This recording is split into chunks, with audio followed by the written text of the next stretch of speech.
for a really long time now. I see Tidehunter, I see Sven, and Vengeful Spirit, one of the better heroes that can stack those camps. And also, I don't see Talon invading those stacks by any means. So those stacks are going to get farmed pretty easily by BetBoom. Last hero for Talon. Is this going to be Earth Spirit in the mid? Probably not. So they need to figure something out, and they have 15 seconds left. Yeah. I mean, if they put Earth Spirit mid, I feel like that's the one way that this game can get out of control, because Spectre will be really good for Sven in the late game. However, if you get really far behind, it'll be an issue, and they're going to address it right away. They're going to pick a hero that doesn't deal, I mean, it deals with the poison touch. You can just win, run away, you stay at range, you get CS. Looks pretty good. So, how do you feel about the win? The Windrunner pick is genius. We ran a scrim against Team Liquid where we dazzle mid and Windrunner just counters you because you cannot reapply Poison Touch. At any point you bring any melee 4 mid to jump the dazzle, he just dies to one ulti. Yeah. So I think this is what you want to do. You want to put Mikoto on last pick and play around him. And how does she fare against Sven as the game progresses?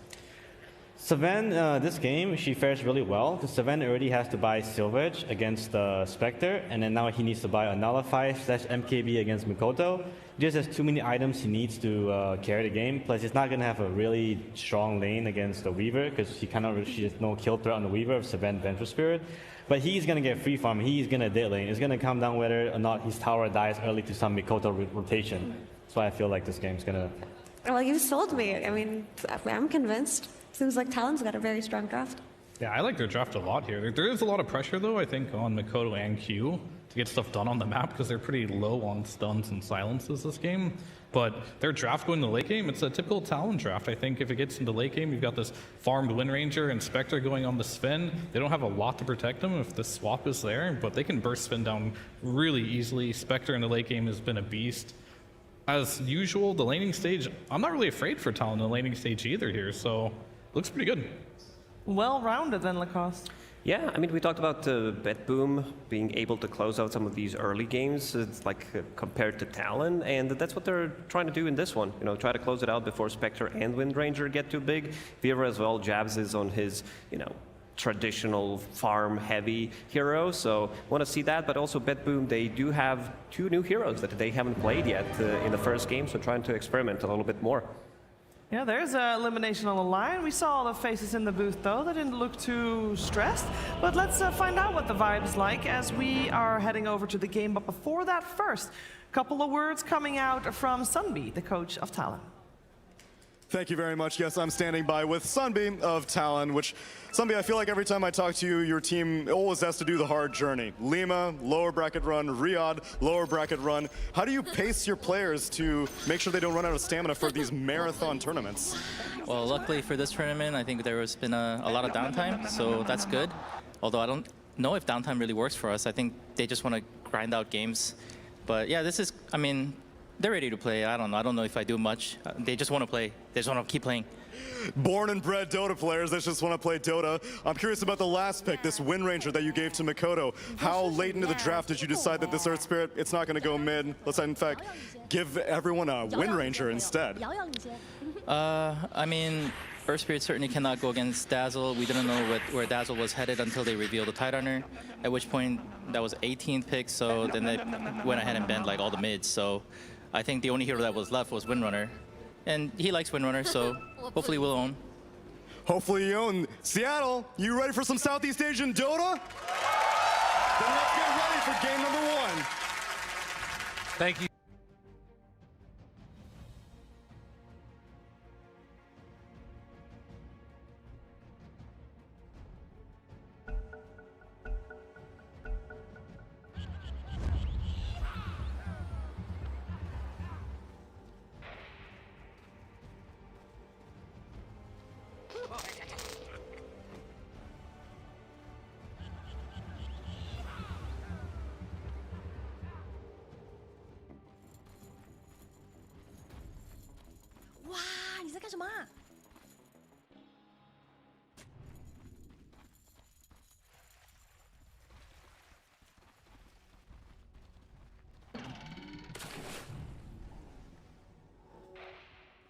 Has it been played more or less? I haven't any seen game. almost I think any this is of the them. first game I personally see it. It might have had a game or two, but it's pretty uncommon. Jabz is playing an offlane Weaver. I think this may be the first time on the main stage we see that as well, or in this stage of the tournament anyway. So yeah, I think Talon are really coming in with something special here. For BetBoom, maybe it's a little bit more, you know, tried and true for them, standard stuff. Pure on Tidehunter, I think this hero has fallen off a bit, but he's really good at this one. One of his favorites, and always happy to see Save play where. That's a treat. Yeah, I think that that's going to be one of the things to watch for here. And of course, as you're sort of talking about, how much can GPK get done on this Dazzle in the mid lane? We heard Moon already talk about the fact that this Windrunner is going to be a nice answer of, you know, pop the Windrun, then you can't reapply the Poison Touch. But already a little bit of a battle a brewing as they sneak on in and get the Bounty Rune. Nicely done, Jabz. I pulled one on him. I guess this is going to result in is this a 2-for-2 trade now? Yeah, so without that steal, that would have been a 3-for-1. Some decent pressure onto Nightfall here. We'll back off. Does have to take the long walk around, or just going to... That makes a lot there. Already 3 heroes up on the top side of the map that will set up for just 4 old 23 Savage alone down bottom. We did change it over to savage.crin. Should get that one out. Isn't that everyone's sponsor though? When you think about it, isn't everybody just sponsored by Cringe? One or to a smaller, to a small extent at the very least. I don't know. I feel like these nicknames that the players have as their sponsorships when they're not putting. Sometimes I just wonder. You know, you put it in there, and it's like there's 2 people in the world that understand this, and there's like 1 million people that get to see it. So like, okay, this is like the most internal joke you can possibly have. But that's what Dota players like. At least I know what cringe is, okay? But some of the other things that people have at the end of their names, I have no idea what it means. You know. Perfectly fine here. I'm curious a little bit. You're talking about this Jabz Weaver pairing together with the Earth Spirit. Is this going to be a situation where like he's going to be rolling around a lot towards mid, trying to make some moves happen? What do you see Q's role in this game? Yeah, I think he has a decent amount of freedom because the lane matchup Weaver has here in the Sven Venge aren't exactly a kill threat as long as he's playing on full health. First of all, they're going to have to spend gold on detection to connect on him in the first place, but even if they do, he should be able to stay alive and poke and prod and get some CS here or there. And that's the kind of hero you want to lane with when you're Earth. You want to have the option of rotate. I think the worst thing for this hero as a position 4 is it's not a very strong laner, but Weaver kind of compensates for that quite well. But the worst thing is when you're pinned. If you're stuck top because your offlaner is so dependent on having a second hero in lane, I think it's a lot of the time. Case either. So I would agree. Q is free to roam mid. Moonmeander was talking about that as a possible play for the Wind Ranger to get kills, but he could also look for a gate play bottom, where a connection together with Cold Feet could be in. Something to watch for there already. A ton of those rotations through those twin. And of course, you know, Spectre thought of as a hero that definitely can get roamed on at those early goings, but also can make some moves happen around that level 6. We'll see how much they're going to be able to sort of deny out some of this experience. Pure already on this Tidehunter, trying to gain a little bit of momentum as 11-3 versus the 8-2. Yeah, this is a totally free Tide lane, I'd say. There's absolutely nothing stopping him. You can see they're playing aggressive here. Right on top of 23 and standing still. The couple of right clicks coming from Save, not quite enough to get the kill. You can see that pressure, it hurts. It really is a kind of interesting setup that we have in the side lanes because both offlaners have such a good time here that I think as much as we talked about Earth Spirit's ability to rotate, I think Save has the same luxury here because Tide is never going to die to Spectre AA, right? Like this lane isn't, it's not powerful. It wasn't picked to win the lane. It was picked for in more of a macro sense. Pure will be happy to be left alone if there's ever the right opportunity for Save. I guess he can't really gank mid at the very least for Talon, right? Like if Save disappears, you feel very safe as the Wind Ranger because you can also always run away. Top lane, you know, coming in with a silence, all of a sudden Jabz could be vulnerable. Definitely. That's something that they've got to watch for as Nightfall throws out a stun, just secures that CS for himself. They're already starting to do a little bit of pressure onto this, and in fact, gonna roll onto TORONTOTOKYO. Well, doesn't quite connect. All right, that was cool. That was 0% spell accuracy from both teams. I guess the great cleave from Sven did hit. So if you want to count that, it was a little bit of a connection, but Well, down bottom, a little bit better spell accuracy as Ollie maybe going to give it up. And yes, indeed, first blood drawn by Save on that Muerta. It was just a matter of time, right? I think playing AA in this lane is exceptionally difficult. You need to always keep your distance, but if you ever get caught by a dead shot into calling combo, I actually don't even know if dead shot was a part of that play, but you get gushed, just overwhelmed, and Spectre offers absolutely no line of defense. So quite the challenge here for them to stay afloat in that bottom lane. And overall, all three lanes going quite well for BetBoom. We talked about that counter pick mid with the Wind Ranger. Sure, she's not being pressured by the Dazzle, but she's not stopping him either. Well, so GPK's game is going great. They can turn it back around. Nightfall, he's out too far, pops the Fairy Fire, able to get some separation and now secure himself back up there to the top side. But the region, they have nothing. They're just chilling here. Honestly, this is one of those situations where it might have almost... Oh, here you go. Okay, he has a salve on the way. If he didn't have a salve connecting at that time, I think it might have almost been better off dying, you know, so you just come back and have your resources and play lane. Because effectively right now, he's not a hero either, right? He's just sitting there with nothing to offer. But now, healing up, should be able to get a little bit of a foothold here again. And I suppose he's doing slightly better than 23, but I don't think there's any meaningful difference between any of the lanes, really, except that one kill. It does sort of have that feeling, though, that Sven much more of the hero that wants to sit back and try and farm, whereas these more recent Spectres going for the earn builds want to get active. Yep. It's nice to see. It's a bit of a blast from the past, honestly. This earn build used to be really popular many years ago. And now with that Shadow Step change, it's become more popular again. Back then, obviously, Spectre only had the Haunt ability as her ult, which is a long cooldown, but despite that, people were still buying Earn. So now that you're available, I want to say more than twice as often, it's just an absolute no-brainer. Mikoto. Spot save, goes in for the focus fire. There's still a DD on save. Couple more hits, the poison touch. Can they bring him down? Save is gonna die, and Mikoto even gets away with that one. No Grave available. You don't skill that at this point for a mid Dazzle, so not surprising. And Save definitely wasn't counting on it either, but just nice rotation, nice reaction there from Q to be in the right place at the right time, getting themselves on the board. I want to say relatively quiet start overall, right? We've got 2 kills minute 7, but this is probably a game that is going to be relatively slow from the side of BetBoom. And Talon, all right, well, they're trying to poke at Pure. Says that's really cute, guys. Just keep trying. He literally just walks it off, taking no damage. The Perseverance still at Healing Lotus, pops the stick charges, and yeah, he's perfectly fine. I mean, this is the thing, really, is that it feels like this giant watermelon down here is just going to be chilling the entire game, and it's going to be up to a bunch of other heroes to make moves to done. Few stacks, Wisdom Runes traded off 1 apiece. As you mentioned, a slow start, but likely these level 6s that they come around either from the Spectre or, you know, eventually also the Earth Spirit coming out. It's going to be a lot of damage thrown. Yeah, and this Radiant lineup is kind of a classic combination, I want to say, where you have AA plus 1 global hero, because any sort of connection from a Shackle Shot or from a Rolling Boulder can really turn into an overwhelming amount of damage for any of the cores of BetBoom. As safe as Tide is now, I don't think Pure is just going to have a clean game. Oh, Q. Okay. Interesting setup. Kicks one back into the focus fire and then going to TP away. Q recognizes he's not going to live if he doesn't get out, so they find one. Can they get another? Onto GPK, but Save comes in with the calling.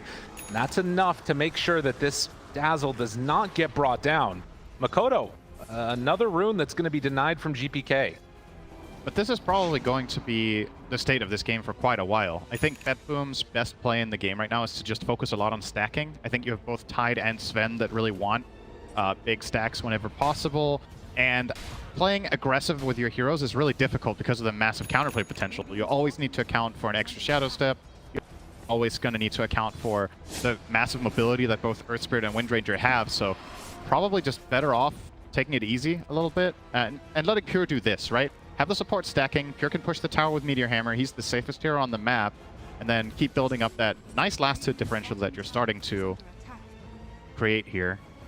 Really surprised they're not stacking anything, actually. It feels like they're Very putting unusual. more emphasis right there. You saw the rotation over to try and pressure the Spectre a little bit. But as you're saying, I mean, Spectre's still going to get her farm, although this could be good. Not going to get it. Nightfall not there with the stun. They had the follow-up. So easily getting, okay. Oh, well. A lot more people show up and Spectre is suddenly there right on top of Nightfall, but look at the turn! Destroys him. Mikoto shows up a bit late, still manages to find 1 kill. Pure chasing in, has Ravage at the ready. BetBoom brought everybody. Yep. Talon Also trying brought to get out with Jabz, doesn't quite have the mana. Sakuchi to escape. Oh! Connection. Save finds him from downtown, and well, BetBoom, they brought more. Nice shot. Especially against Weaver, right? It was after Sakuchi went off, he still just barely clipped them there. And that's honestly kind of a big, important kill for BetBoom to get on the way out, because this was starting to look like a nice moment for Talon, you know, like it's hardly surprising that Talon seem to be pulling a little bit ahead in these fights if Tide shows up late and doesn't get the Ravage off, which was the case there. It's just easier for them to connect their heroes and land some easy snipes, but getting that one on the way out for save, really nice. Going to close him in on level 6. Going to see if he will choose to skill pierce the Veil. We've seen Muertas take different approaches as position 4s, whether they take that or not. Obviously, one of the big parts of Pierce the Veil is also the fact that it's a basic dispel, which has a little bit of a use here against the Urn, but maybe slows. This is going to be the nice turnaround. Does he get the time-lapse off, though, Jabz? Oh, and a 1 second cooldown! That was really unfortunate. Literally. He played that really well, too, running back outside of the silence range of the Ghosts. Couldn't quite get it. And yeah, you know, you talk about that holding on to the Ravage too. You would think at this point you would want to make some type of a move with Talon, but with Ravage up, you just can't really do it. They've already lost their tower. It's not easy to take any of these tier 1s. And Pure is just going to keep doing this, right? Yeah. I think this is what you do as Tide in this game. And if you get killed, so be it. Because I think a rotation to kill Tide right now probably takes 3 to 4 heroes, and it will free up the rest of the map. It will give you a lot of options for your Sven, maybe farms a little bit more aggressively, get some extra camps, and just offset the little bit of a cost it is to have you die. So, yeah, again, I keep keeping my eyes on these missing stacks. I find this to be very unusual. I know BetBoom as a team are very aggressive and focus a lot more on being oppressive to the opponent, but it does feel like a little bit of an oversight to not at least take some advantage of the fact that Mikoto is not afraid, apparently, of GPK there. But, I mean, this is the thing, is that if you're not making stacks, you have to make moves like this as BetBoom. And we'll see if it ends up paying off, because it looks like Talon want to contest this tower. The roll through, kick back. They already get the Ice Blast on him. And, well, that is the problem. You think you're tanky until you get kicked back in the face. Yeah, I said it's going to take a 3 or 4 hero rotation to kill Tide. Well, if he's next to your tower, it's hardly a rotation, and that is how you kill him. You just land all these spells. Pure obviously has no magic resistance right now. He will probably be building a pipe, I would imagine, after this Soul Ring. There's just so much random magic damage you can block from your teammates. With Dagger, some Spectre, all of Earth Spirit spells, Ice Blast, Power Shot, even Sakuchi, honestly. Like, everyone in the enemy team has meaningful magic damage. Right. So I think it's just a gimme here. Well, and I feel like Pure after that kill is probably not going to be right-clicking towers and instead going to be using the Meteor Hammer. Yeah. A little bit of an overextension by him, not respecting the magic damage coming out from Talon. Jabz going straight into a Lincoln Sphere, so he's trying to continue to play this pesky hero that's not easy to catch. I wrap my head around how good this build actually is in this game. Like, so what can you block? You can block Sven Stun, you can block Venge Swap. You can't block Deadshot or the Silence, so Muerta is actually very good against you regardless of which items you buy, except BKB for the catch. You can block Gush, which you don't want to. You'd rather block something else, and of course the Poison Touch. So, I mean, maybe it's just a matter of feeling free on the map. Obviously, we know Talon, they like taking games late game. They like having Jabz scale. And obviously, this is a feels-good item in Weaver for a couple of reasons. The mono region's really nice. You can use farm. And another one. They find him. Pure, that time, did get the Ice Blast on him. Can they chase him down? It looks like it. Power Shot, is that enough? Not He's quite. tickling down, and no. He's going to be able to survive through it. Was that Power Shot max charge? I feel like that I didn't could have think been it a was. little bit more. Still a 2k lead for BetBoom. They're just getting more out of the map right now. Obviously, we've been talking a decent amount about the Sven and the Tide, but Dazzle is always this hidden hero, I want to say almost, where it's like, you know, he's just minding his own business. He's got 1 assist, slowly but steadily. Oh, Sven is really farmed. Well, guess what? Dazzle has almost the same CS. Just spamming out with the Shadow Wave to farm effectively. He's almost going to have the Ags now. That's 400 disgusting. away. It's going to do so much in these fights, I feel like. Yeah. The good news for Talon is they have Ice Blast, right? So it's one way of preventing Dazzle from getting this major burst heal that he can get with Shallow Grave on the targets. We've seen a couple of games this tournament where it's just like, okay, Dazzle just burst healed someone 800. Not going to be the case with Ice Blast on you, of course. The Grave can delay your death, but you're most of the time not going to fully survive, at the very least. And Mikoto now, a wisdom room for himself, trying to build up those ancients. It feels like it's going to be on him to find that Dazzle after like a haunt or something, right? Because Spectre's not going to be able to get it alone, although this is too easy. They move in, they find Pure. Are they going to be able to bring him down? He's really close to the angle. Q gets up close to him, but it's not enough. Pure walks it off. Only level 1 Ice Blast. That actually looked like Talon were not fully committing to that with what they had. I think maybe they were expecting him to die a little bit easier, but yeah, just narrowly surviving that one. Pure getting away with murder, and he's now going to get a cloak. So next time it's going to be way harder. Yeah. He's just a 3 gold away from that. And the good news for Tide as well, you know, you take barely any damage when you're farming, so he can actually just go and play jungle. He doesn't even need to go back to base despite having 200 health. He's even going top to clear out a little bit here. The Ring of Health as well as the Meteor Hammer. That HP regen of 20 next to this tower, very quick. Now he's going to go Mighty Mind. Oh, Get some nice extra regen there. Look at how strong he is. He's so mighty. Yeah, 26 HP regen up here. I mean, the other thing that I'm just thinking about is that you've got this Aghanim Scepter now done on Dazzle. It feels as if Talon are just comfortable sitting back, getting their farm on a little bit, but at some point, I mean, this is the type of play that's going to be scary. GPK rolled upon, silence, brought back into the Ice Blast. That is not the way they wanted it. GPK will get the Grave off, but the DOT coming through, they're going to end up losing at least Q, but with everybody else falling, I mean, it's way too much magic damage. I think Ollie did have vision of the Venge in that whole situation, right? Yeah. It's kind of next level if he actually overshot the Ice Blast on purpose to hit on the swap, right? Because that's what ended up happening was Venge was trying to reposition the Dazzle away, and if they dodge the Ice Blast, Dazzle does not die there, but... That was pretty sick. That was a really nice execution. Talon. And yeah, BetBoom also expended Ravage there, right? It's one thing to lose the fight 3-1, but now one of your key abilities on cooldown for 2 minutes. In the past, you'd be like, oh, okay, you know, Spectre doesn't have Haunt, so what's really going to happen? Well, guess what? Spectre is ready again to go in 5 seconds. So, it's so silly. Really got to be careful around the map here if you're BetBoom and Hero as well. Venge has a key role to play here. And you saw that too, right? Like they're running down, they see that 23 Savages down there at that point at like 800 health, and they just can't get onto him. You don't have this global presence. Jabz runs into TORONTOTOKYO, they come through the gate. Suddenly, Spectre is back in the midst of all of them, haunts away, gets out of trouble. Save, gonna pop Pierce the Veil, looking for a few more hits. After already losing the Venge, they're gonna lose the Muerta too. Talon are all over BetBoom right now, one step ahead. Yeah, I love the way Talon are playing this. Recognizing that as long as it doesn't turn into a full-on team fight, right? Yeah. What they don't want is this 5-on-5 engagement where everybody's in a good position to chain their spells together and take advantage of the Ravage. As long as it's skirmishes, you just have such an insane lineup for this style of play. Jump in, caught though, and that is what they needed. That's Blink Dagger on Nightfall, so well played. That is a huge kill. Gives them a little bit of breathing room too. Now 30 seconds without Shadow Step.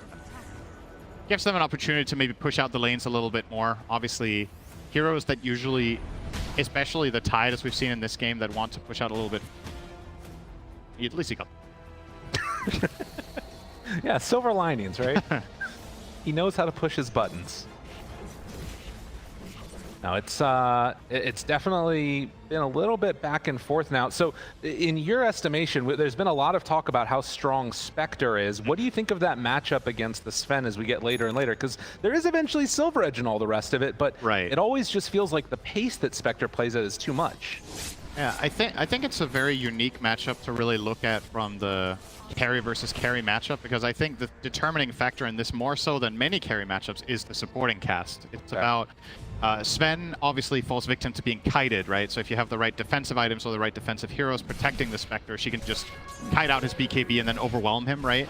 On the other side, for the Sven, you want to have teammates that set you up for that quick burst, and that's where someone like Tide is actually really good because he can blink in, lock down the backline, and Sven gets to isolate his target and get that quick burst. Also, Venge is nice for this, right? Swap out one hero, you blast them with the Sven burst without the enemy heroes being able to connect. So I don't know. I think in this case, both teams have what you would like in that late game situation.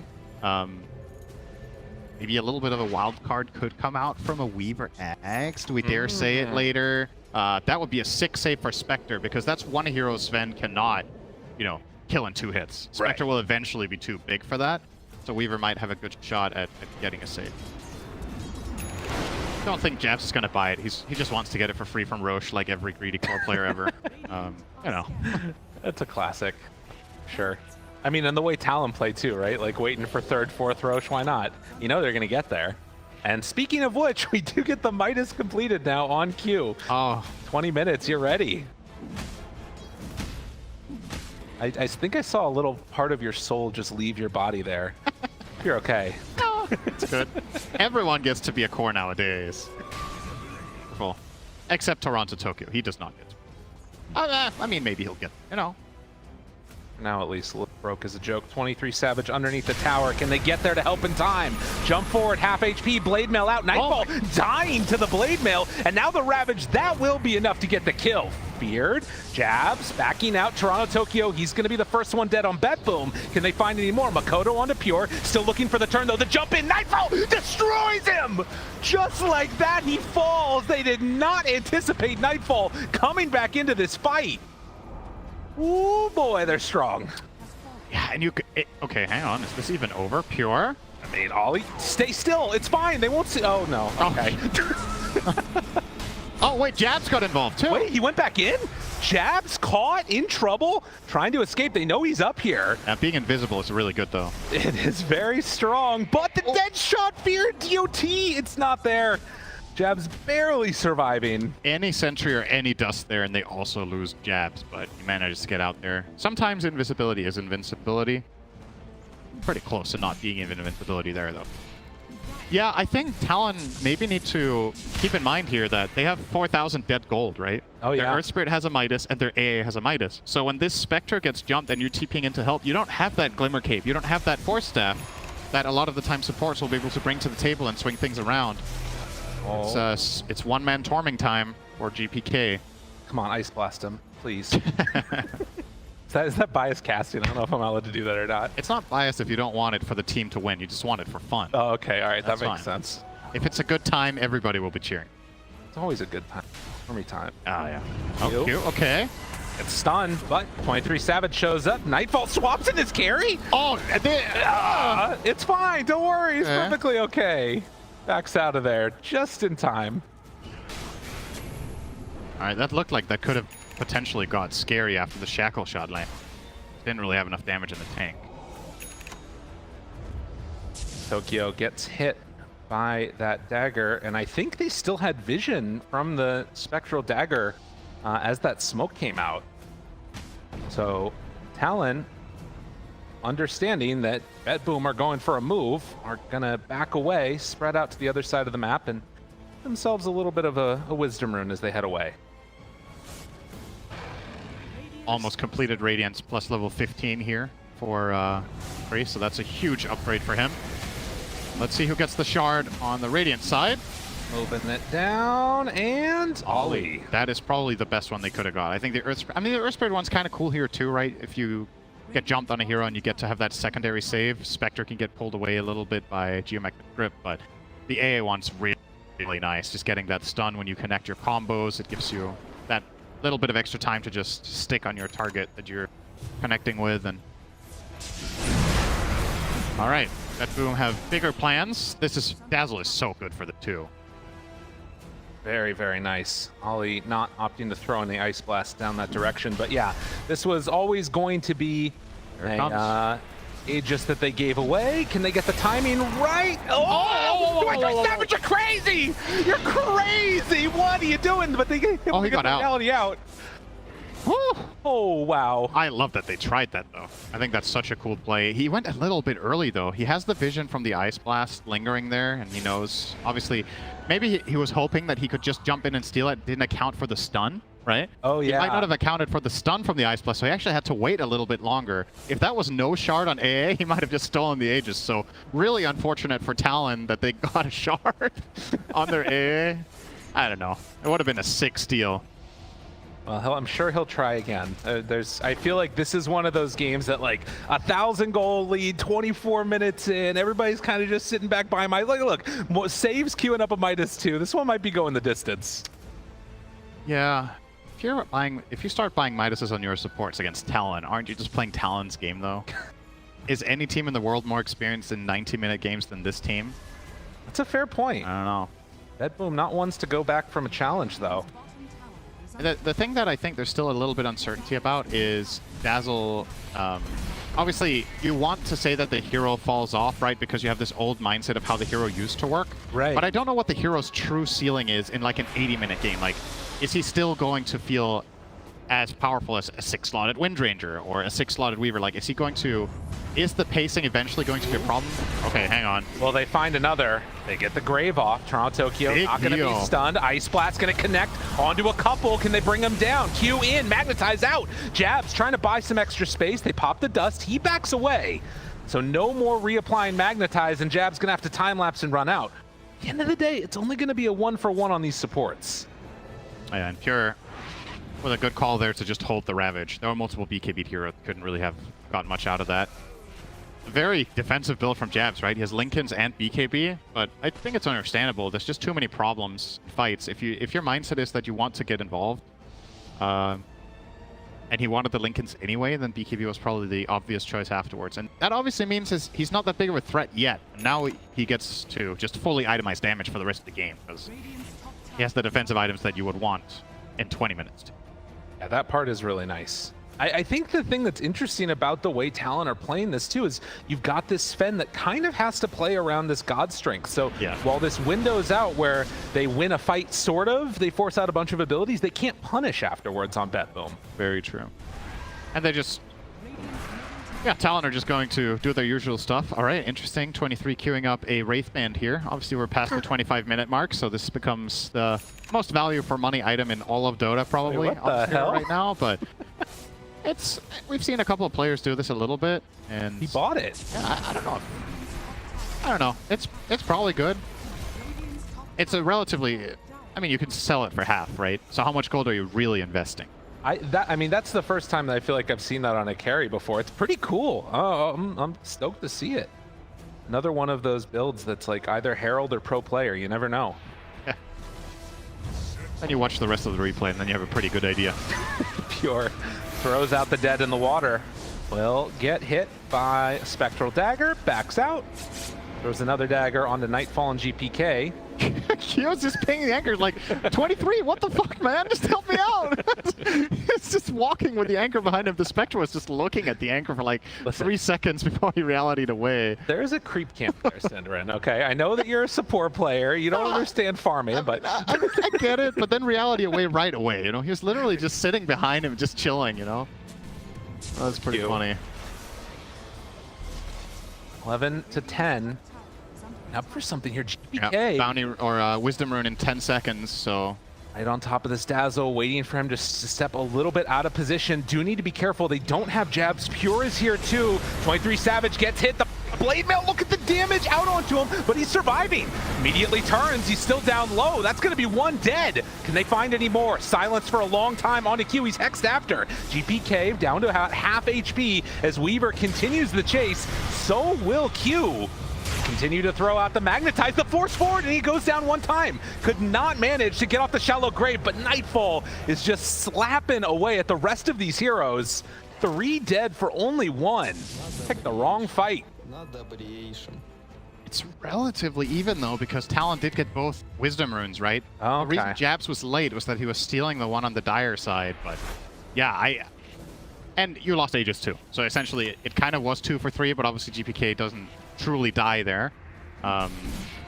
pretty close fight. I'm really surprised that 23 didn't just get blown up there, right? Oh, The way yeah. that fight started, it looked like he wasn't even going to press a button, but... Mikoto, dead in the water. Nightfall waiting. Jumps, stun, and more than enough for the finish. That's a minute gone without a buyback. Yeah, that's a good kill. Probably not getting the tier 2 off of it, though, with the glyph coming out and heroes respawning, but a very nice extra bit to get out of that. And with that kill, they obviously the big winners of the last 2-minute engagement we've seen here, so... Yeah. See what Back they're going to to do farming. with it now. Obviously, I guess something we need to talk about a little bit here is BKB duration, right? Because they've been picked up early this game. The Sven has an early BKB, the Wind Ranger has an early one, and I saw the early one on Weaver as well. Once these start going down to 6 seconds, I'm trying to wrap my head around who this really favors more, right? Because one side has Tide, who loves when BKBs are short, because then he can pump fake his Ravage, and then he only needs to survive for a few seconds before he gets massive value out of it. On the other side, Earth Spirit, Shackle Shot, you know, everything, basically everything all your heroes have is just really good against the heroes that aren't BKB'd. So the fact that, I guess the fact that Talon have 2 versus just the 1 of BetBoom is a little bit of a BetBoom favorite thing here. Because the net worth value, so to speak, of the item is dropping significantly on the side of Talon, whereas for the Sven, you know, he has to buy it. Ultimately, this hero in late game, it kind of is a one and done, right? You jump in, you kill someone, you reset, and then you won't have BKB anyway. But for Weaver and Wind Ranger, who are more about the staying power, having these drop to 6 is going to be quite meaningful. I mean, I think that this also is one of those situations where late game can get strange too, right? You've got Mjolnir procs. The vision, I feel like, from all these Ice Vortexes, if they can kind of set up in an area and breaking Blink Daggers randomly, it could be really frustrating to play against.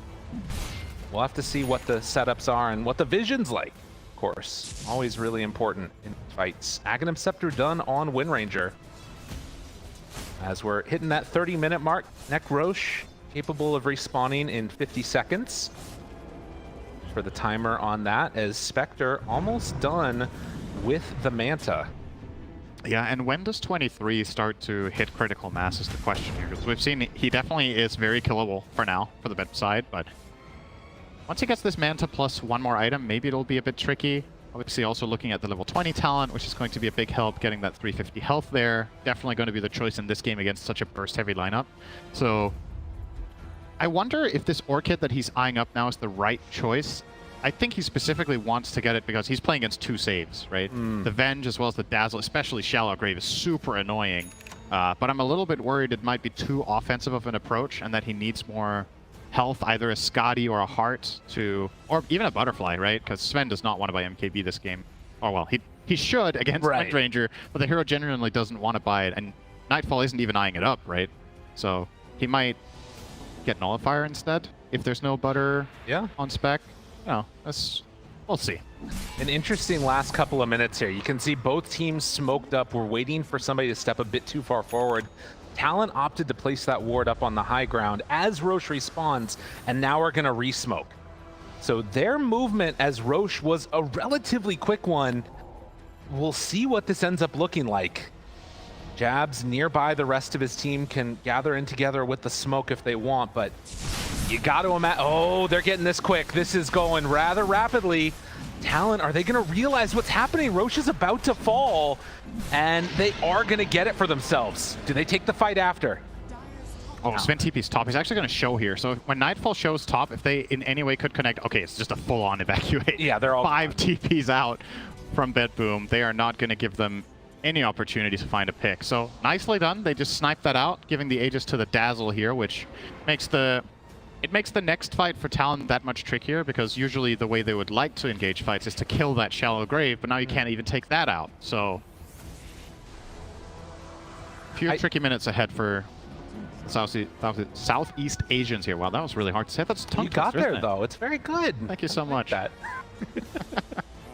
I was thinking, you're talking about like other items that we could see for Spectre. I also like the idea of maybe even going for the Aghanims later. We've seen sometimes where that hasn't worked out, but getting a Haunt, that way you can like pick and choose your targets, feels like it'd be really nice for Talon eventually. Yeah, Axe might kind of be a best of both worlds thing here, also because of the health, right? Like, yeah, as we talked about, a little bit of extra tankability on Spectre goes quite a long way here, so I do like that idea, because ultimately, this game is going to boil down to, can you kill the saves on BetBoom for Talon? I don't think you're going to start the fight by killing Tide or by killing Sven, and that's how you break it open. I think you have to play angles, you have to find support kills, you have to find the Dazzle, and that Haunt will indeed be a really nice tool for it. Especially because you have so insane follow-through, right? If Windranger ultimately gets a Blink Dagger of some kind, or maybe you get a dagger on... We've even seen daggers on AAs, right? Just connect and just blast this one person. That could be an idea. That's kind of a crazy play. I like seeing that. It would be neat. Ollie's needing to get away from this before it kills him. And it will be Mikoto. Okay. So Gale Force. It's actually quite interesting synergy between that and Ice Vortex, right? Like, you're trying to walk out of the Vortex and you keep getting pulled in and slow. It sounds horrible. It's actually very strong if you place these spells well relative to each other. Yeah. A true feels good shard. You don't really want to buy it on a core Windranger most of the time, but you definitely are going to be happy to find it. And I think with the options available there, I think the Windranger one is better than the Earth Spirit one this game. So Talon should probably be pretty happy with what they found there. Well, BetBoom, even though they have only managed to blow up a 5k gold lead, it does kind of feel like they're giving Talon the hug of death right now. All of those outer towers are down. Yeah. It's a little bit scary to leave the base, and now with the smoke up as 4, they're going to try and find Spectre. Radiant scan is just a little bit early from where the movement is on BetBoom. You go for the wrap. Mikoto is up there also, underneath his own ward, feeling somewhat safe. Talon have a pretty good understanding of what's happening right now, though. They evacuate and go down bottom. They have Q out here to break a smoke potentially on the Earth Spirit, and he could just BKB roll away, possibly. So yeah, BetBoom not going to find what they were looking for. Mikoto going for a snipe? I think he's going to try and snipe. There's no way he can go for that Sven. Surely. The Sven is just completely off the table. Yeah. He has 4,000 health, and Warcry.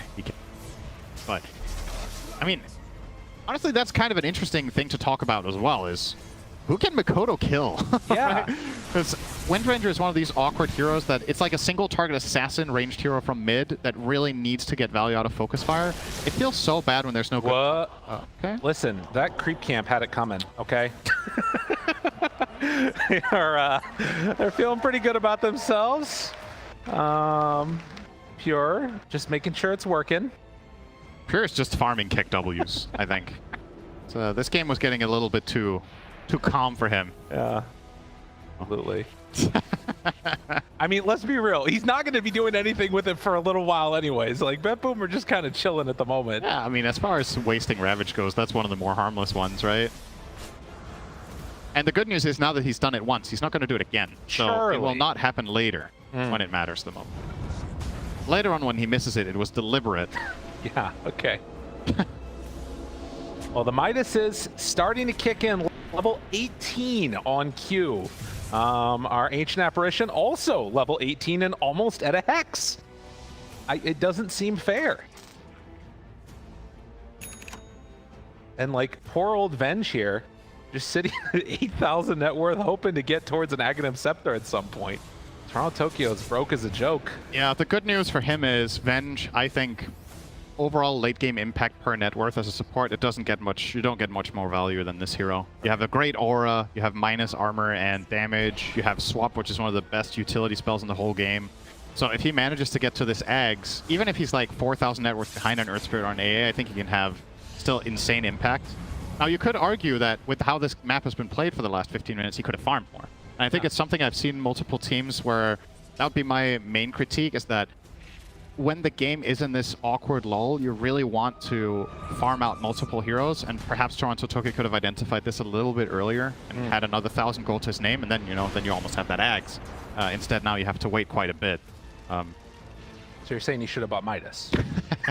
I mean, one of the options is to buy Midas. Yeah. The other option is to play a little more greedy. And I understand that, you know, you saw how the first 15, 20 minutes went, right? Talon are very active with their heroes and they can do a lot, but just the trajectory in the last 10 to 15, at some point you must just be like, okay, you know, I'm probably safe to farm for a bit. I don't have to sit behind my course to save them all the time. Especially when you had the Aegis on Dazzle that you did not want to use offensively. You didn't even need to protect him, right? So you could have probably farmed close to something. Anyway. We'll see now if they decide to make a move, as Talon hit a lot of big item timings. Now this is a good one. The Enchant Remnant for Earth Spirit. Obviously, pretty short cast range. Doesn't have the Aether Lens. It's 500 on allies. They're going to be right next to him, though. As they step forward, they see that Dazzle is there, but BetBoom, they back away to their safe spot. Yeah, apparently 11 minutes fastest than the faster record for the AA stick. Don't you make fun of my tongue twister error. Oh no, what did I say now? Yeah, it's an early hex for sure. The challenge for Ollie is still, you know, it's one of those things where AA is kind of in an awkward spot in some fights where you want to stand far enough back that you get a big Ice Blast if you don't have the dagger build, right? You want to make sure your Ice Blast connects, but in that case, how do you hit your other spells? Because you want the range. And then when you get closer and you can use your Hex, that's when you're vulnerable to just getting blasted in one hit. Because you don't have... The only save you have is the Glimmer Cape, right? So, yeah, it's obviously a great Hex timing. I wonder how he's going to use it. Like, who's your Hex target? You're not going to Hex Tide. You are probably not going to Hex the Dazzle, who has Linken's and Avenge behind it. Sven, maybe? I mean... Maybe post BKB. That's going to be Ollie's best chance at it, but you might just die before then anyway. The way that this fight's going, he needs to stay really far back. We've definitely seen some other builds from AAs, right, to try to find that impact. I mentioned the dagger, but you could. I think we saw yesterday somebody almost reaching a refresher, which I also think would be really interesting this game. Yeah. Could have bought an Aeon Disc if he was worried about getting jumped, but obviously he's really trusting in his own positioning, which has been stellar so far this game. Well, it's easy to have good positioning if you never fight anybody. That's true. I mean, you say that. You say that, but... You also need to not get caught around them. Yeah, that's a good point. Fair enough.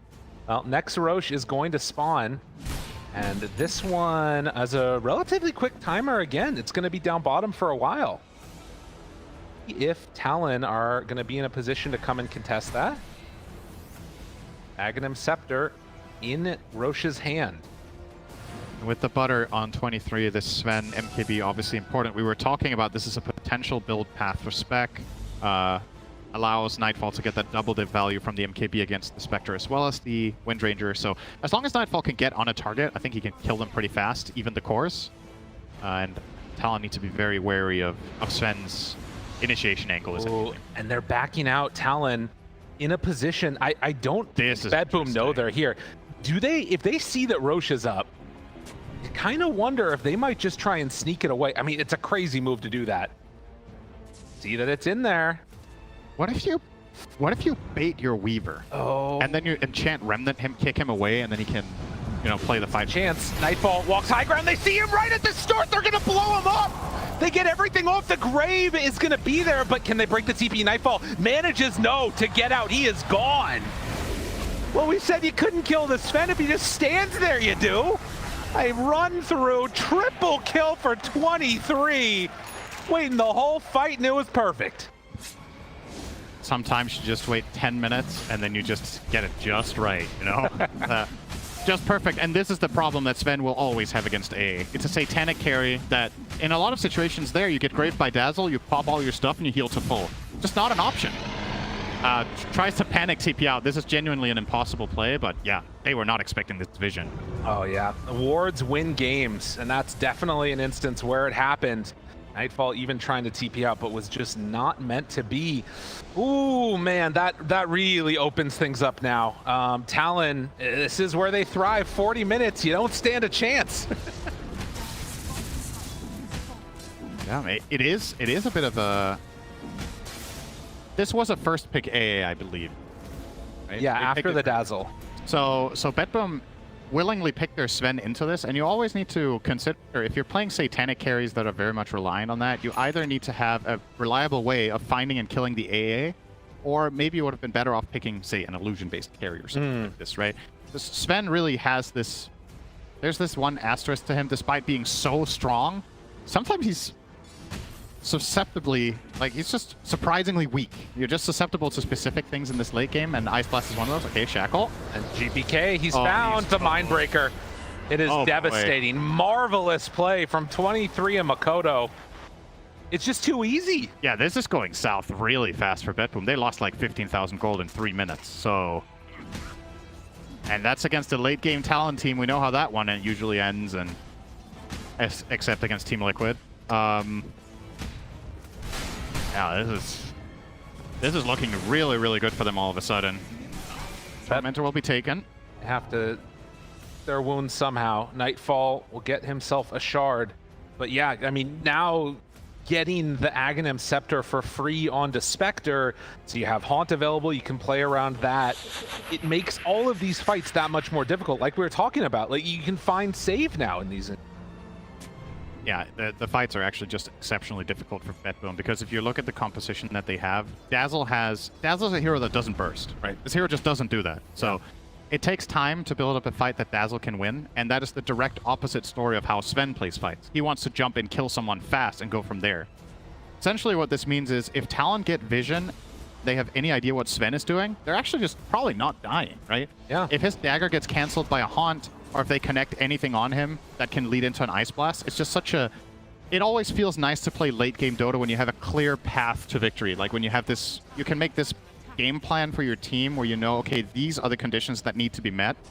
Because late game Dota, a lot of the time, is really, really hard, right? So being able to simplify a strategy like this, it has got to be so nice for 23. I'm sure their communication is just, all right, if we see Sven, we're good. Well, and I think back, you know, you're talking about how easy and simple this is for Talon.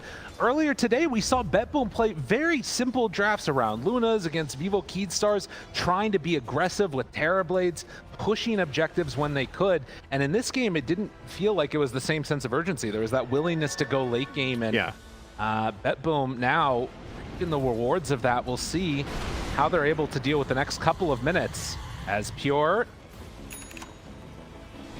wondering if they're going to go. I guess that's what you're talking about again. They got to wait for the Sven. Yeah, I think the worst possible entry into a fight for Talon is going on Tide, who then gets swapped. I think that is the worst possible thing that can happen. So just don't do that. Yeah. Just if Tide is the only one offering himself up, you know, play the rest of the map. Chill. That was the pub side of me coming out. It's like, Tide's there, we can kill him, right? Let's go, guys. But not opting to go for it, and instead Mikoto going to take the tier 2 tower down bottom. Yeah. Some serious damage starting to come out of Windranger too. We talked about earlier, okay, who can you really kill? But this hero does reach critical mass at some point where the Shackle Shot is enough time to find kills on a hero like Dazzle potentially, or at least the Venge, or the Save Muerta, who has been very quiet the last 15 minutes, right? Some 6 shots early on, but only been bringing that much to the table as of late. He is trying to become a core though, right? Right. So... That's kind of the question mark here, is if Muerta can just be left free to get towards those items. You've already got Mjolnir, you got BKB, trying to get towards MKB next. That could be a problem hero to deal with, particularly if, you know, everything is used and expended to try and kill off the Sven. Yeah, you are still, as this Muerta, very much dependent on your BKB, because the amount of just random magical damage in the fight is just going to be too much.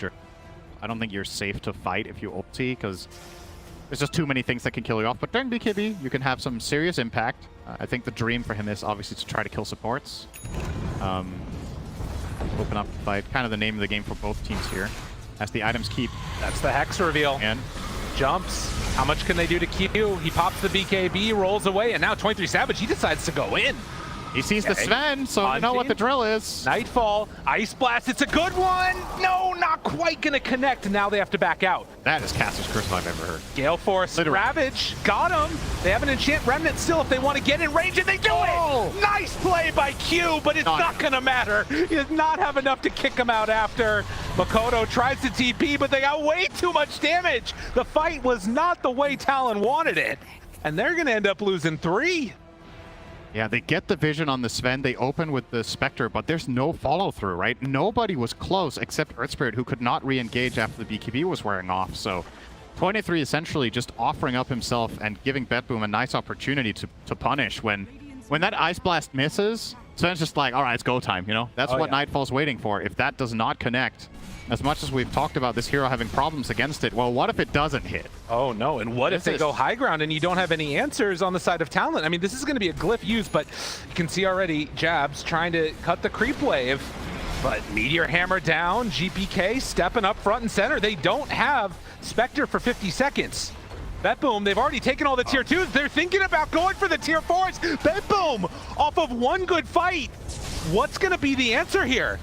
Talon, they're not buying back on any of their heroes yet. Still 30 seconds until Spectre. The other two have a buyback on one. That's the Earth Spirit. Jabz going to time lapse back to get away. Now going for some more right clicks. BetBoom, you have to make a decision. Are you in? Are you out? Gonna risk it? Are you going for the all-in play? They haven't bought back on the rest of them. That's another tier 4 tower going down. The jump forward, the stun, he's gone! Weaver already out, but now focusing. They don't have creeps. Jabz cut the creep wave. They're hitting it, but there's nothing happening. BetBoom, where are your creeps? As they chase, they hunt. Nightfall is gonna fall.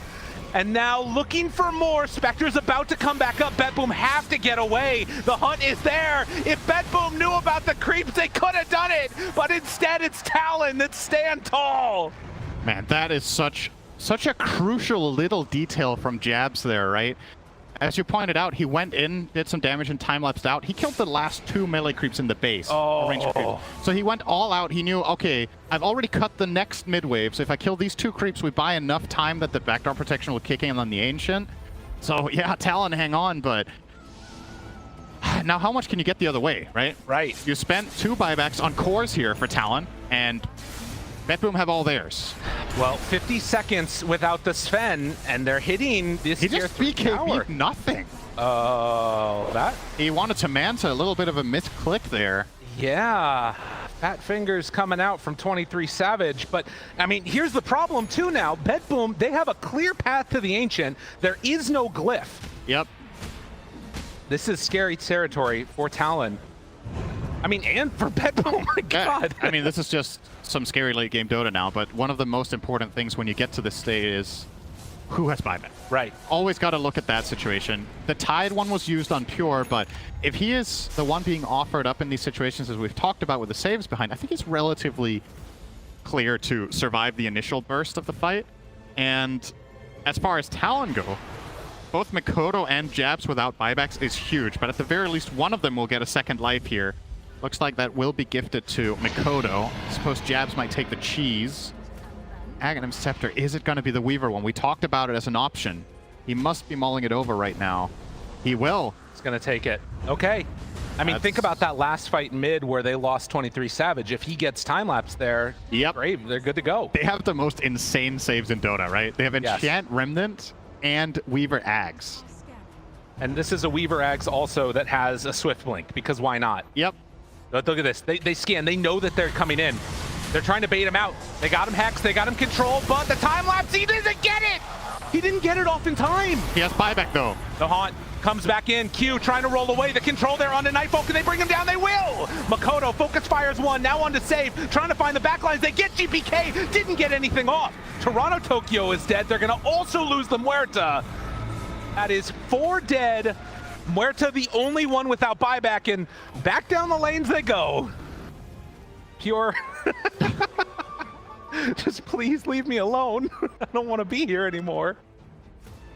All right. If he stays here for another 4 minutes 30, he will get an abandon. Okay. All right. We're good. He got out in time. Thank goodness for that one.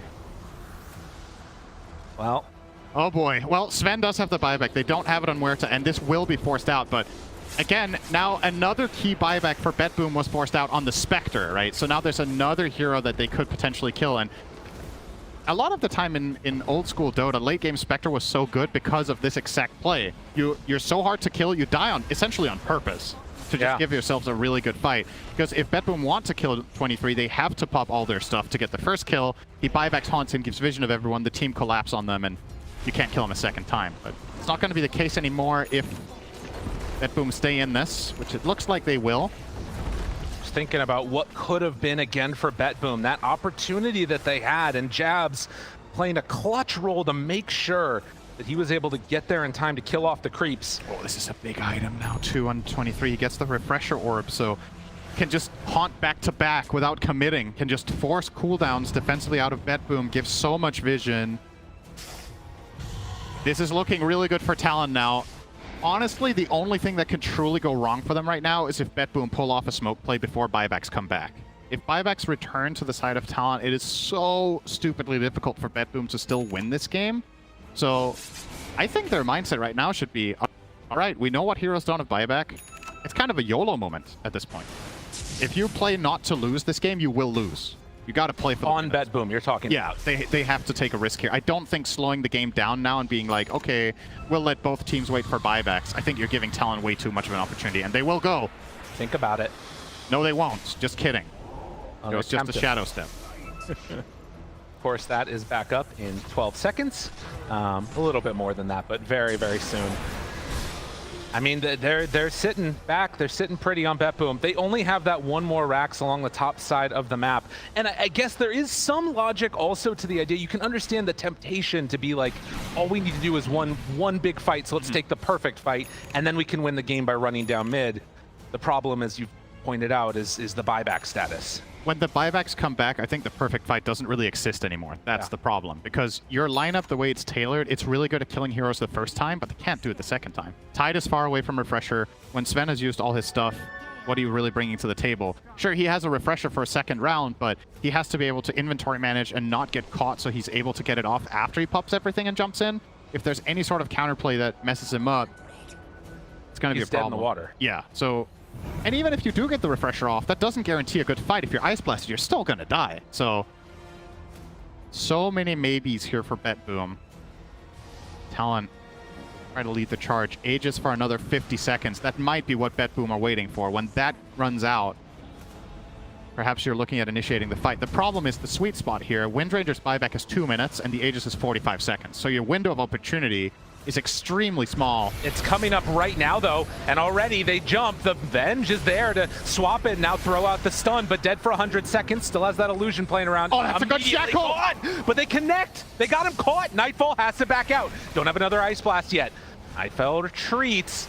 They're able to hold out. I mean, again, losing the Venge is devastating, but they could have lost so much more there. Yeah.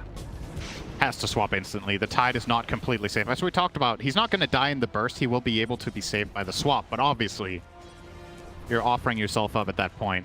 Venge has no escape plan. And this is that window that you're talking about. The Aegis is about to expire. Venge is dead for it now. Yeah, you can't now you can't go for the aggressive play anyway. Venge is too important for this to be an option. So Talon effectively have bought themselves buyback on Windranger with this aggressive move. And that should also mean that the Weaver will have his. They have basically on the same timer. Not enough gold right now, but actually, never mind. He'll get it in a second on the Weaver. So Jabz as well as Mikoto with those second lives. Only 23 now. 3-minute cooldown on his. You know, on the side of BetBoom, Pure will have it in a minute and a half. And 3 minutes on GK. So, yeah, I gotta say it again. Advantage Talon right now. Pure has Refresher now done. So a big other item. Oh, it's waiting there. Yeah, it's off to the side. Okay, he's flying it through them now with the barrier. Actually, that was close. 23 jumps on Pure, backs away. Grave is there. Blink back GPK. It's fine. They're able to reset Haunt down.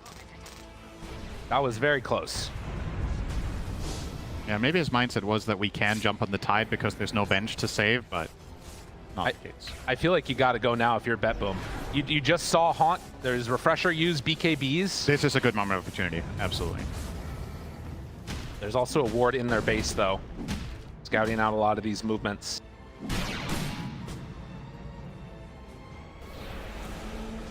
We'll get together. Calling pushes out a wave, and there's the smoke up as 5.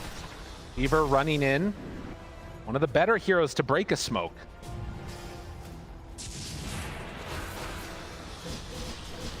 Steps forward. Weaver still running through a dangerous area. He's so hard to kill. He's just blinking away after Sakuchi. Yeah. Honestly, all of Talon's heroes are hard to kill. There's no easy target in this game anymore. AA has Lincoln's A on disc. What the hell? You know? So that's the 5 has that. Earth Spirit has 4,000 health and a Trickster Cloak. Windranger has 3,000 health and the Lincolns. Weaver has 3,000 health, Lincolns, and BKB. I mean, they're terrified right now on BetBoom. It's hard, man. With good reason, right? I mean, this again was a smoke as 5 to go to the Ancients on the side of the map, and now we take a little bit of vision. They are going to take over this area as we get close to 60-minute items. So at least should be able to farm some of those. Potentially. Yeah, that's a big question mark here. Is Talon going to let them? I think from Talon's perspective with their buyback status, the Spectre one is coming up basically at the perfect time. He's 50 seconds away from having his, and then you could just smoke in and contest all the ancient camps. Definitely in position to do just that. Venge is the furthest one out. They do have vision up on that high ground, at least for now, and they're going to retake over their own base, it looks like, push out the top wave. Yeah, it's not easy. I mean, this game is so hard at this point for BetBoom. And if you separate for a moment, you know, a random haunt, if anybody's on top of you, you're just dead. Ice Blast is there too, has the level 25 talent for the kill threshold. As we eclipse 60 minutes, a Radiant scan on the Ancients reveals that nobody is there. 23 Savage is going to go farm up some himself.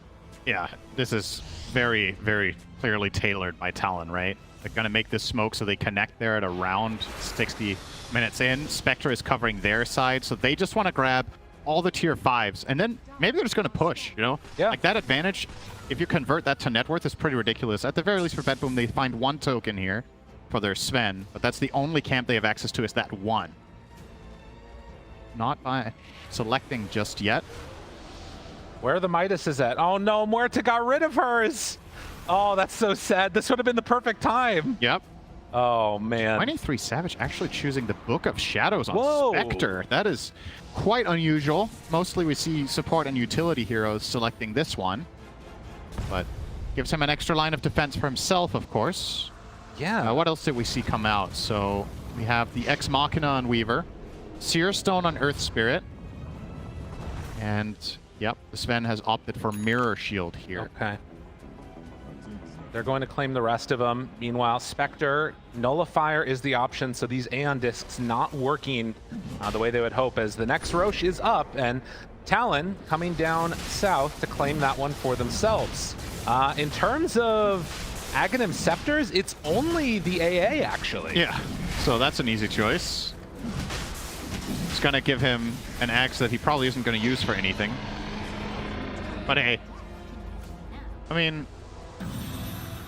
actually, I think, yeah, I was just going to say, his axe is so unimportant in this game that you use it on Earth Spirit and you sell the one you have. Oh my god. So Earth Spirit just got either 2k gold or he just has the stats from his axe. I think it's just going to sell it, yeah. Okay. Oh, there you go. That's a rare sight. When's the last time you've seen someone sell Aghanim Scepter? That is the saddest support. That is so sad. I mean, it's just this AA Aghanims is, in reality, is only good on core, right? That's just, he's not using Chilling Touch in the fight. He's casting his spells and backing off, so it's kind of more or less useless. So, yeah.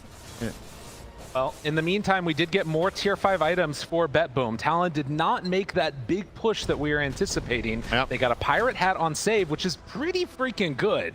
Digging up those bounty runes to try and equalize the net worth a little bit. It's going to take a while. And of course, as we can see, a tier 5 item, Giant's Ring for Pure. Oh, that's a big tide. Oh my god, he's big in mid. I feel like it's deceiving though, because he's not that tanky. He has to die very quickly. The Ice Blast is more likely to hit him now. Yeah, if only. Waiting on TORONTOTOKYO's item choice. And in the meantime, too, we did see AA go for the Book of the Dead. Yep. And the Book of the Dead for Venge, too. Should not underestimate, by the way, in this game, Talon are running double Ex Machina, and everybody obviously on that item focuses on the cooldown refreshing aspect of it, but 20 armor against these dire heroes is no joke. And that's all the plus armor that Wind Ranger has. Yep. So it's like a huge EHP increase against Sven, against the Venge minus armor, against Dazzle's spam. It really makes a big difference. All buybacks available. Okay. Well, we're going to see shit here, man. Yep. I don't know what's going to happen. I don't think either team does either. But, okay. Bit of damage. Yeah, Book of the Dead. Emphasis on bit. Okay, here we get a little bit of commitment. Mikoto stun. No! The Camp Force! He can't hit him! Oh, that's Whoa, wait a minute. 23 Savage! Excuse me? What? Not how they drew it up. I'll say that. Not how they drew it up. Well, he has buyback. Well, you did say 23 Savage fat-fingered earlier. Yes. maybe that time it was the whole face across the keyboard and not the hand.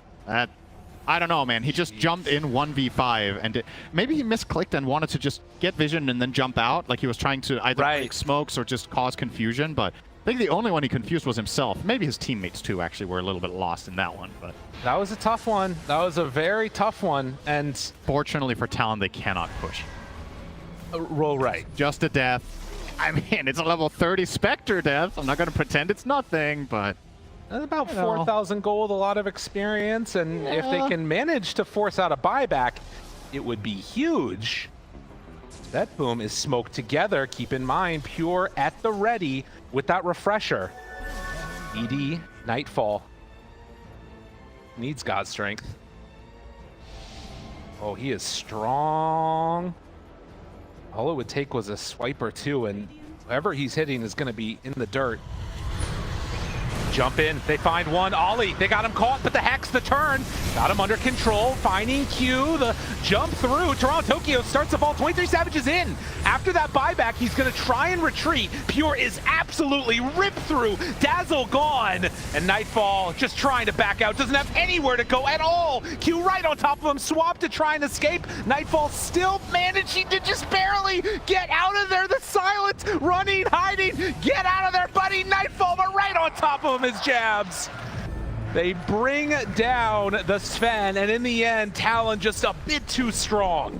Yeah, I think BetBoom were not expecting Talon to try to make an aggressive move with their Spectre dead, right? They know Spectre has buyback. They probably know it's a possibility, but might have just thought, like, why would they do this, right? Why not just wait until Spectre is alive and then go? But Talon go for this play that, in reality, if 23 somehow would have died there, that could have been game losing, right? Oh, yeah. That was not a risk they had to take, but they felt very confident that they had the information that they needed. And they got a lot out of it. It still could be game losing, depending upon what happens in the next couple of minutes. Looking for Mikoto, though the Lincoln Sphere popped, was looking for the swap. Didn't quite get it, though. They reapplied with a little bit of help from their friends, throwing out these Books of the Dead. Pure steps in, BKB, focus fire one. Do they have enough to take him down? Mikoto not quite gonna get it, but the jump in, they find this Earth Spirit. Ravage out, now trying to hit him. Aeon Disc proc, the swap back, gets him in. Jabz finding the backline onto GPK, tries to run away. Time lapse to get out of there. They got the Sven buyback, that's what they wanted. And now they get out. Talon, perfectly executed. They poke and prod, and eventually, under so high pressure, it is so difficult to just keep holding the buyback on Sven, right? And eventually he does cave in and go for it, but gets nothing out of it. Pops his ult, has nobody to hit. Now, well, we've talked about the Spectre being a potential risk here for Talon if he does die. There's a lot of risks on the Dire now. The buybacks are not looking healthy on the side of BetBoom. You have none. And so this is the question that I have in like these late game scenarios. You're sort of in a dual situation with Talon, where on the one hand, if you push and you take advantage and you win a fight, obviously you just win the game. But also they're under no pressure to try and end either, right? Right. Do you think it's worth it to attempt like a smoke play, running in there, finding kills, or is it better just to sit back? I think considering the buyback advantage that you have right now, you can try to go for skirmishes that don't immediately involve the Spectre. Like, see if you can get good conditions for a fight, and then you pounce on it if you see it, and if you don't, you just poke and prod, and if nothing comes out of it, that's okay, right? Yeah. I think just sitting back and farming isn't... I mean, there's nothing more to farm for. bad necessarily, but it's not really improving your chances of winning by a meaningful amount. I think poking these barracks with Ex Machina, BKB, and Focus Fire is probably the way to go. There's no glyph. Top one. Oh, they kicked him out. That's a big statue. That's what they needed. Catching onto Pure down low, but the swap long range. Pure tries to back out. Does he have anything else left in the tank? The Ice Blast is there, but Pure lives through it all. It is going to be TORONTOTOKYO going down, but no, Mikoto jumps in, takes down the big old watermelon, and BetBoom now on the back foot. No heroes really left with buybacks at this stage of the game. Magnetize is going to do some damage, but this is Mega Creeps. Talon take dominant control, up 50,000 net worth at 68 minutes. And they know for a fact there's no buybacks here. So they know they just need to keep calm. It's a 5-on-3. Wait for the right opportunity to get a jump with Earth Spirit probably here. Q is being glimmered up. He's trying to find an angle. And he might just go for this one. 23 Savage just sitting in Fountain. Jump forward, Jabz can't hit onto a target at all. Save, jumps in, pierce the veil, tries to bring him down, but Aeon Discs is nothing there. 23 Savage throws out one salvo of abilities, and as they are not able to grant purchase, it is just going to be waiting for God Strength to wear out. Actually surprised they didn't commit their Talon, given the circumstances. I feel like that was game over. Sven popped everything, didn't really connect on anyone. You had the Ice Blast fly over 2 heroes, including the Sven, so he was clip bite, so he couldn't heal. They did not fancy their chances there to just finish it off. Looks like they're still just going to go now. Round 2, though, with the bigger creeps coming in. They're doing Books it. of the dead. This is really hard to deal with. Tier 4 towers are falling. GPK, he gets jumped on. Can he survive through this? No, they take down the Dazzle. They're going to take down more. Nightfall, nowhere left to go. And GG is called. Talon, they managed to eke one away. What a performance. And I mean, obviously this game was full of all sorts of, moments that could have gone differently or whatnot, but what it really boils down to when you look at it, right, is do you want to play